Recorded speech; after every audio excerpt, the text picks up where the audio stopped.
Good morning dear all my children. See आज के पहले हमने पढ़ा था इटली यूनिफिकेशन, जर्मनी यूनिफिकेशन, और इन दोनों यूनिफिकेशन में हमने देखा था कि मल्टीनेशनल डायनेस्टी से चेंज होकर के नेशन स्टेट का फॉर्मेशन कैसे हुआ। अगर बात करो जर्मनी का यूनिफिकेशन का, तो जर्मनी भी डिवाइडेड थी several number of multinational dynasty और उसके बाद फॉर्मेशन हुआ था नेशन स्टेट का।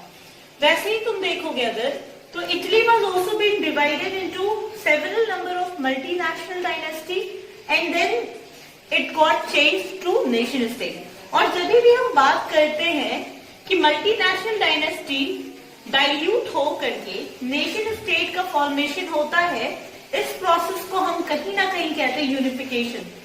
आज जो यूनिफिकेशन हम लोगों को देखना है, ये यूनिफिकेशन खुद में बहुत ज्यादा स्ट्रेंज है। This unification is very strange. Reason क्या है, we will come to know about it. आज हम लोगों को ब्रिटेन के यूनिफिकेशन के बारे में पढ़ना है। Okay, throughout of our course of discussion हम लोगों को पढ़ाई करना है आज ब्रिटेन यूनिफिकेशन के बारे में, कि ब्रिटेन कैसे फ्रॉम मल्टीनेशनल डायनेस्टी और यू कुड से कि कैसे डिफरेंट एथनिक कंपोजिशन से निकलकर एक नेशन स्टेट में चेंज होता है, कैसे मोनार्की राजतंत्र खत्म होने के बाद पार्लियामेंट कॉन्स्टिट्यूशनल मोनार्की एस्टैब्लिश होता है, और किस तरीके से एब्सोल्यूट मोनार्की पूर्ण जो राजतंत्र है वो खत्म होता है। थ्रू आउट ये देखना है। स्टूडेंट आने से इस टॉपिक में आने से पहले ये देख लो कि एक बैकग्राउंड देखो, ज्योग्राफिकल बैकग्राउंड ऑफ ब्रिटेन। तो तुमको नजर आएगा अगर तुम देखोगे तो स्कॉटलैंड है, इंग्लैंड है, वेल्स है और आयरलैंड है।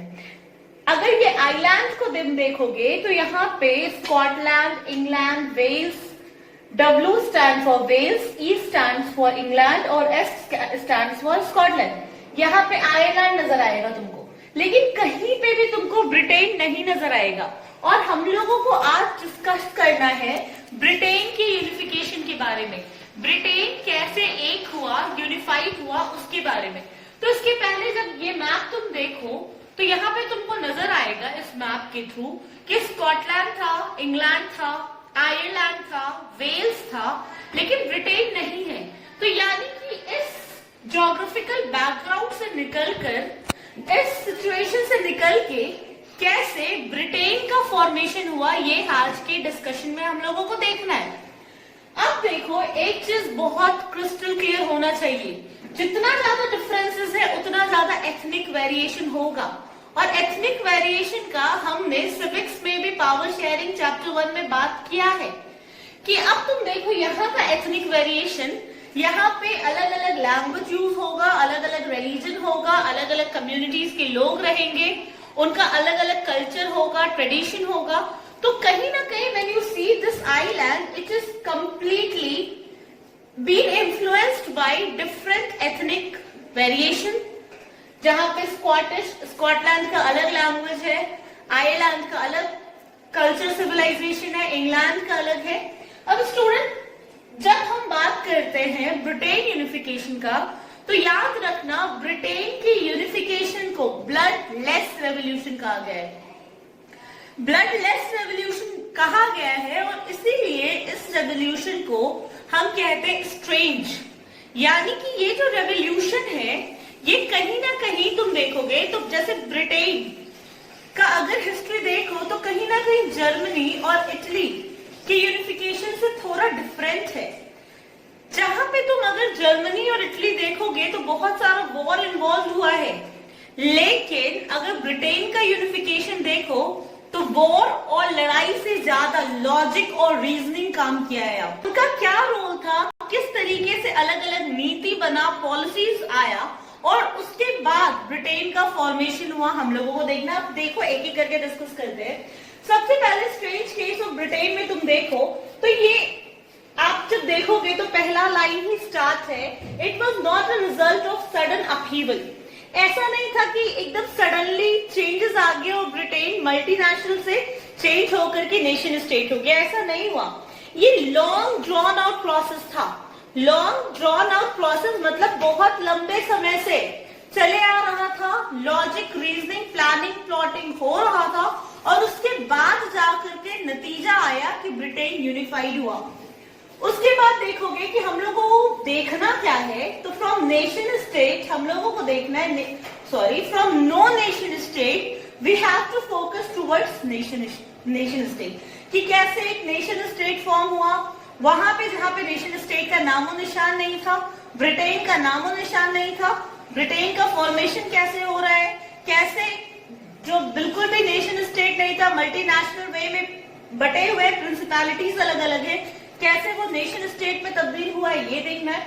फिर बता चुके हैं कि ब्लडलेस रेवोल्यूशन है, मींस इस यूनिफिकेशन में ऐसा नहीं कि बिल्कुल भी लड़ाई नहीं हुआ है, लड़ाई हुई है, लेकिन as compare to another countries revolution it was based on more in treaty, समझौता, और कहीं ना कहीं लॉजिक, रीजनिंग, पॉलिसीज ज्यादा इंपॉर्टेंट रोल प्ले करता है इस रेवोल्यूशन में।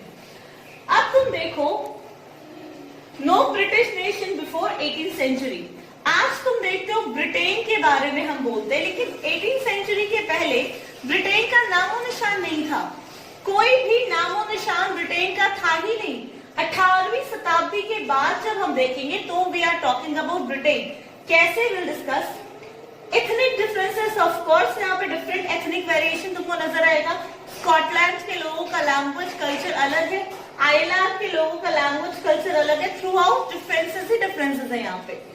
उसके बाद तुम देखोगे इंग्लिश डोमिनेशन। अगर तुम देखोगे तो ये जो इंग्लैंड है, इंग्लैंड की बाउंड्री है, ये बहुत पावरफुल थी, बहुत ज्यादा पावरफुल था।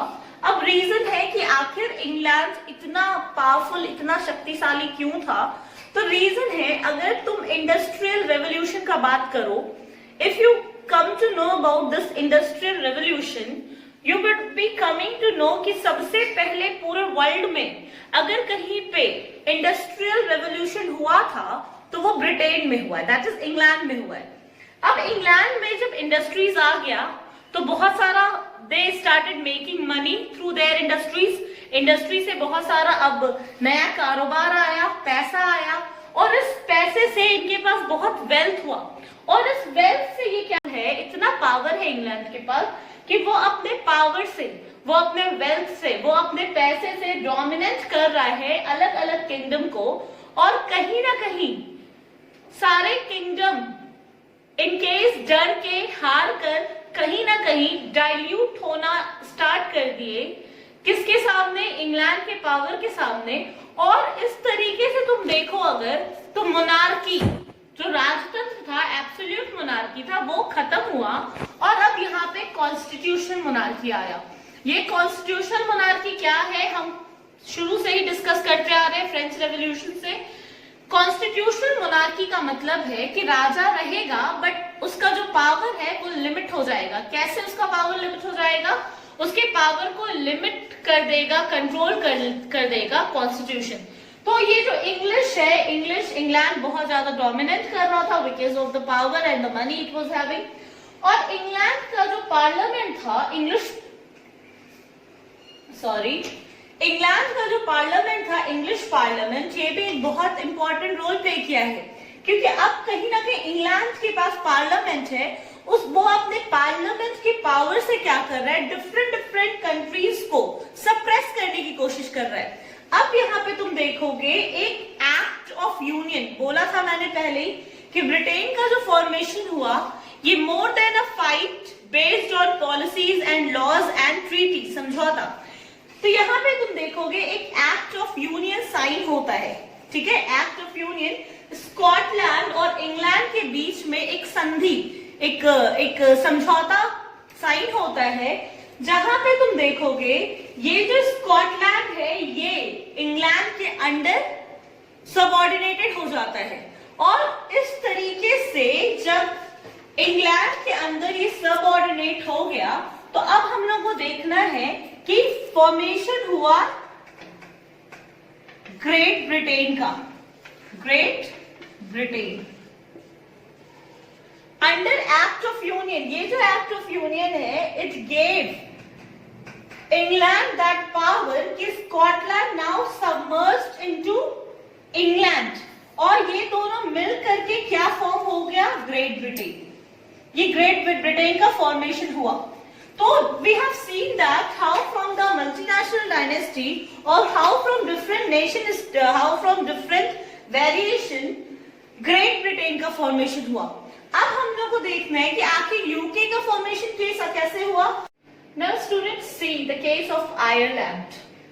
Now before coming to the case of Ireland, it is very important for us to understand the differences of ethnic variation in Ireland. Ireland को अगर तुम देखो तो Ireland was totally being divided into two groups. दो groups में बटा हुआ था क्रिश्चियनिटी का, Catholic and Protestant. Student, Catholic और प्रोटेस्टेंट क्या है? तो कैथोलिक वो सेक्ट होते हैं, वो कम्युनिटीज होते हैं क्रिश्चियनिटी के, जैसे कि तुम देखोगे ये जो कैथोलिक है ये रोमन कैथोलिक चर्च को मानते हैं। ओके, यानी कि रोम में जो चर्च है उसके रूल्स रेगुलेशन सारे प्रोपेगेंडास को मानते हैं, दे आर द कैथोलिक।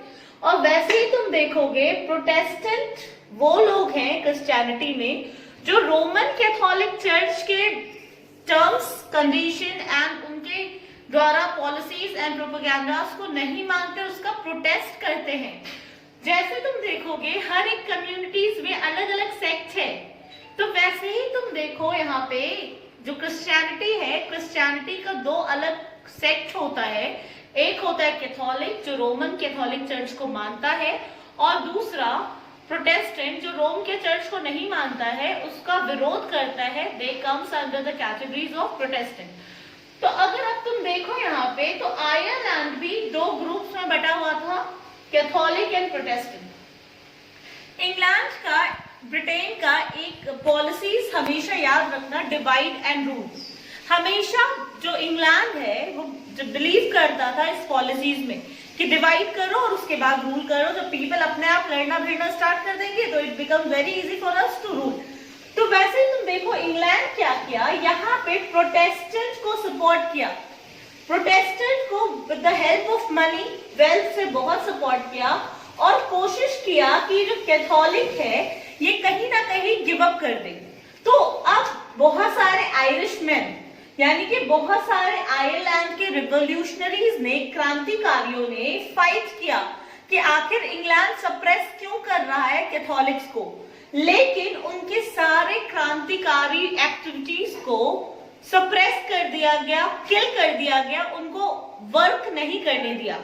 उसी में से एक क्रांतिकारी थे जो बहुत अच्छे से फाइट कर रहे थे इंग्लिश के डोमिनेशन के खिलाफ, वो थे वॉल्टन। इसके बारे में आपकी बुक में दिया हुआ भी है, बट अनफॉर्चुनेटली सारे के सारे रेवोल्यूशनरीज को सप्रेस कर दिया गया। और फिर से तुम देखोगे 1801 में यूनाइटेड किंगडम का फॉर्मेशन हुआ।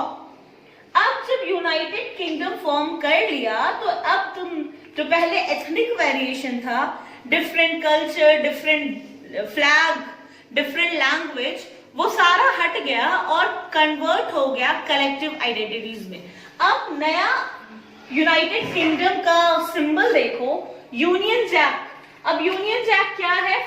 ब्रिटेन का फ्लैग है यूनियन जैक, यानी कि अब एक ही झंडा रहेगा throughout of the island, वो वर्क करेगा। वहां का नेशनल एंथम जो बना वो था God save our noble king.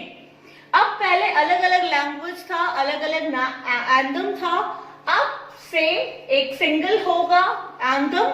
वो एंथम का नाम क्या था? God save our noble king. और English was a language being dominating entirely. देखो ये जो एक्ट ऑफ यूनियन बना 1707 में, इस एक्ट ऑफ यूनियन में स्कॉटलैंड और इंग्लैंड ये मिल करके बन गया था ग्रेट ब्रिटेन। और तुम देखो 1801 में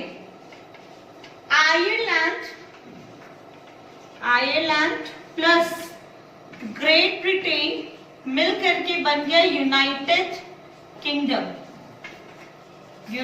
किंगडम। यानी कि अब बात करो तो from Great Britain turn to United Kingdom, यानी कि जो स्कॉटलैंड, इंग्लैंड और आयरलैंड अलग अलग थे, अब मिल करके यूके के नाम से जाने जाते हैं। तो ये है कि from different ethnic variation, from different geographical background, how it comes to the formation of a single nation state. United Kingdom is now a nation state. और यहाँ पे स्ट्रेंज केस ऑफ ब्रिटेन में हमको देखना है कि आखिर ये ब्रिटेन यूनिफाई कैसे हुआ, ब्रिटेन में यूनिफिकेशन कैसे हुआ। तो पहले अलग अलग लैंग्वेज था, स्कॉटलैंड का, वेल्स का, इंग्लैंड का, आयरलैंड का। अब एक लैंग्वेज सिंगल हो गया, एक ही झंडा हो गया जो पूरे देश में यूज किया जाएगा, और नेशनल एंथम भी एक है, ताकि हम लोग सब इस ज्योग्राफिकल बाउंड्रीज के अंदर एक हो, ये कलेक्टिव आइडेंटिटीज। सो इस तरीके से ब्रिटेन आजाद हो गया, ब्रिटेन यूनिफाई हो गया, और इस तरीके से sense of collective belonging Britain में आया और यूनाइटेड किंगडम का फॉर्मेशन हुआ, नेशन स्टेट का